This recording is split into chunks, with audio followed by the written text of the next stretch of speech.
इसलिए ये चुनाव देश के मान सम्मान और स्वाभिमान से जुड़ा हुआ चुनाव है। इसलिए वोट से एक बार नारे लगाएंगे। कांग्रेस पार्टी जिंदाबाद, कांग्रेस पार्टी जिंदाबाद।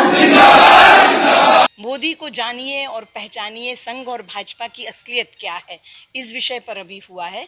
अभी बूथ मैनेजमेंट विषय है, सोशल मीडिया विषय है, कांग्रेस की विचारधारा और कांग्रेस की सरकार की उपलब्धियां, ये विषय है। ये 4 विषयों पर हमारी ये कार्यशाला चलती है।